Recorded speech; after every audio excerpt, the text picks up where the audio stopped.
It was May of 2006, and I was traveling 8,600 miles from my home in Phoenix, Arizona, to Bangalore, India. I grew up in Maine.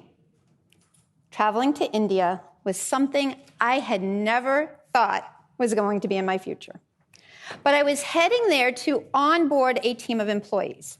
It was important to me not only to know their skills, what they wanted out of the job, but about them as people, their culture.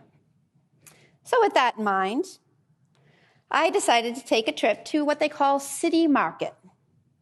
Now, City Market in Bangalore, India, can best be described as an assault on all of your senses. It's not a tourist destination. In fact, they kept looking at me incredulously when I said, I really want to go there. They're like, no, you don't. No. An assault on the senses. Sights I had never seen before, bright-colored fruits and spices, lots of people. Smells, not all of them were great. There was a lot of livestock around. And did I mention it was May and really, really humid? So crowds of people, all these scents, all these smells, all of these noises that I had never experienced in my life. It was a little overwhelming, to be honest. I kind of stuck out like a sore thumb.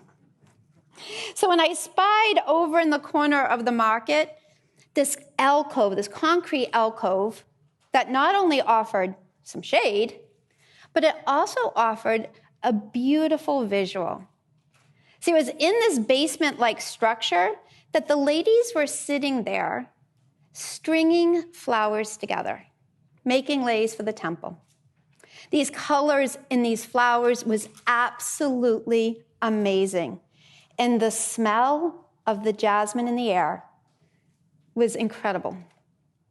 And they sat there and they delicately strung these together. And as I was walking by and looking at them, one woman caught my eye. You see, she caught my eye because she was probably older than my grandmother. And I thought, oh, my gosh, she's sitting on that hard concrete floor, little bent hands, stringing these flowers for rupees. Wow, she had no teeth. She had probably nothing. So I unzip my very fancy fanny pack, as American tourists do, and I pull out my rupees. She doesn't speak English. I don't speak Hindi. So the international sign for, hey, I want to buy your things, right? And she looks at me up and down, and she goes, devastated. I'm so embarrassed that I'm backing away from her into my guide, and I say, Danny, my guide, I did something to offend her. Can you please go make it right? So he walks over, he has a little conversation with her, and then he waves me over.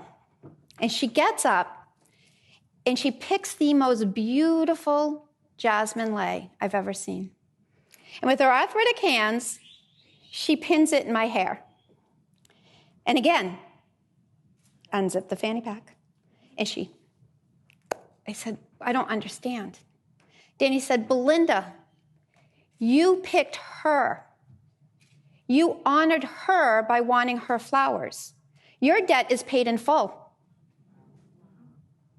That moment changed my life because I realized I had gotten it all wrong. I was a child of the 80s. I was climbing that corporate ladder. Next title, next promotion, corner office. I had it all wrong. I was defining my value by what I earned and not by who I was serving. When we put money before honor, we're only going to get so far. But when we truly serve from our hearts, the people who honor us with their time, their trust, their money, we will be abundantly rich. I have a journal from that time in India. When I open that journal, I see that lei preserved. Flowers are now brown and wilted, but they are my constant reminder of a woman who had nothing, yet was the wealthiest person I have ever met in my life. Made a lot of changes in my life after that. I left India a new woman. my heart full, my mind full, and actually my arms were full too. Because not only did I go home and quit my job, I went home with a dog I had adopted off the streets of Bangalore. And he was my reminder as well of what we can do in this world. So I would leave you with this: service over sales, honor over hustle, and most importantly, people over profits. Thank you.